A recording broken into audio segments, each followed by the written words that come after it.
31 ના દિવસે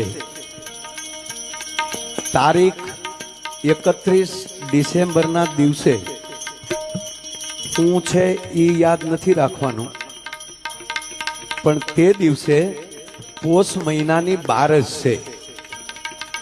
પોષ સુદ 12, પોષ સુદ 12 એકાદશી ને બધું ભેગું છે. તે દિવસે અયોધ્યામાં 5,500 વર્ષ 550 વર્ષ પછી આ દેશના વડાપ્રધાને ભગવાન રામની પ્રતિષ્ઠા કરી હતી. એ પ્રતિષ્ઠાનો ઉત્સવ ગામો ગામ ઉજવાવો જોવે. આ ઉજવો ત્યારે બીજાને તમે કહી શકો કે આ ન કરવું જોવે. અમે કરીને દેખાડવું પડે કે અમે આ કરીએ છીએ એમ. એટલે યાદ કરીને કહું છું હું કે તારીખ કોઈને યાદ રહે કે ન રહે એની મને ખબર નથી, પણ તમારી તિથિ તમારી અંદર યાદ હોવી જોઈએ.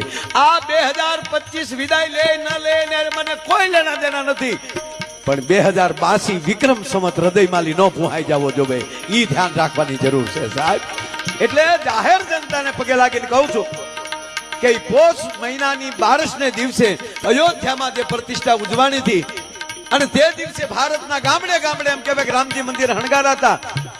ઈ આ વખતે પાછું ભૂલાઈ ન જાય. એક જ વર્ષ પૂરતું નહોતું, ઈ હર વર્ષે ઉજવવું જોવે. કારણ કે એક પીડા સાથે પરિસ્થિતિ ઊભી થઈ. નગર પતિ પત્ની બે મંદિરે ગયા એટલે બેને આમ કરીને આમ ઝાલર વગાડી, એ ભગવાન મને હાથે હાથ ભવ આ પતિ મળવો જોવે.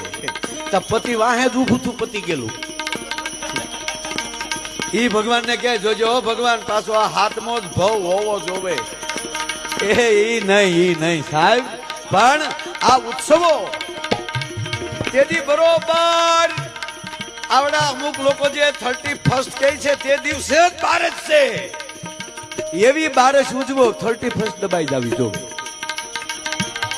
કોકની લીટી ટૂંકી કરવી એની કરતા તમારો પટ્ટો જ લાંબો કરો ને. લીટી નહીં પટ્ટો. અને સનાતન ધર્મ વિશ્વનો પટ્ટો છે બાપુ, જ્યાં યાદ રાખો.